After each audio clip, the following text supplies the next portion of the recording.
What's going on? Hey man, say man, Scuba Steve, Scuba Roo, you feel me? So, couple tweets and old tweets and shit came out earlier, you feel me? From 2011 when the nigga was like 17, 18, all that type of shit. And my first initial response to the tweets on my story, you feel me, may give people the idea that I don't sympathize with females that have been raped or raping situations. What y'all gotta know is I'm almost 30 years old and I don't fucking tweet, don't got the password to my Twitter, no none of that. So them old views is in the same light as a Justin Bieber when he got caught singing, saying whoop whoop whoop or all that other shit. I'm not switching the motherfucking, you know what I'm saying, blame or light to nobody else, but that's old shit that you can't judge me on. As far as the homophobic tweets, I got goddamn homosexuals that work in my label, you feel me? You know what I'm saying, that's personally working with me, you know what I'm saying? I deal with him twice, 2-3 times out the month in person, in real life, for a week at a time, you know what I'm saying? Dealing with my career. My baby brother Chico is blacker than Lil Yachty, so you can't think I'm a colorist, you feel me? Like, all that shit was just some old shit from when the nigga was young and just wilding out and damn near being what y'all would define that shit is nowadays as a fucking troll or something, you feel me? But I don't stand on none of them views. Them views is not Sada of today, you feel me? I'm a grown, different, whole type of man and that understand that shit like that is not acceptable. You understand what I'm saying? Even being at the same time, my initial reaction and response to the page on my post when I commented was due to me being who I am as a man and coming from where I come from and not feeling like I'm going to get pressed by anybody about any situation.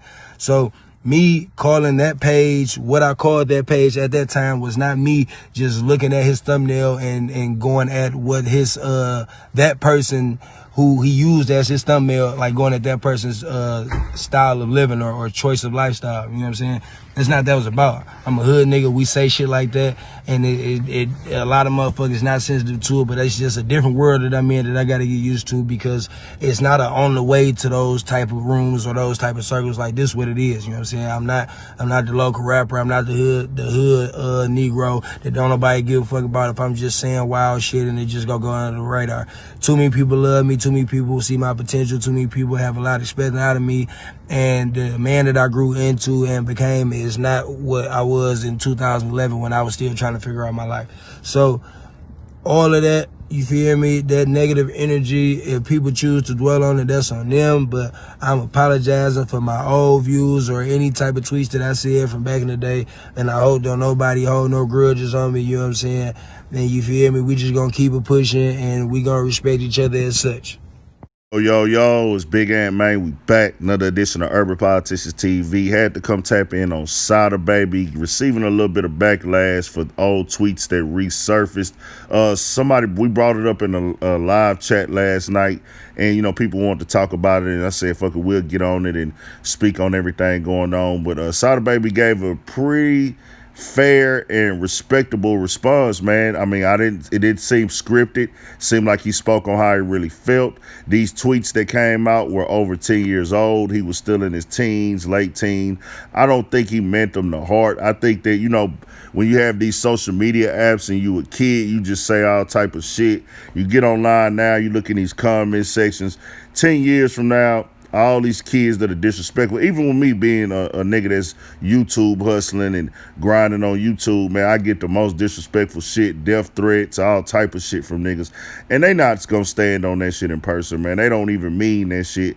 But when you young and immature, you say things like this on Twitter and everything in that nature, but it's, you know, he's damn near 30 now, like he said, and man, I'm not on that. Like, you know, he said he works with homosexuals on his record label, and that's a part of life now. It's not, you know, saying you homophobic or not homophobic or you with it or against it. The older you get, the more mature you get, you understand that you have to deal with people from different walks of life, and that doesn't change them as a person if they not malicious.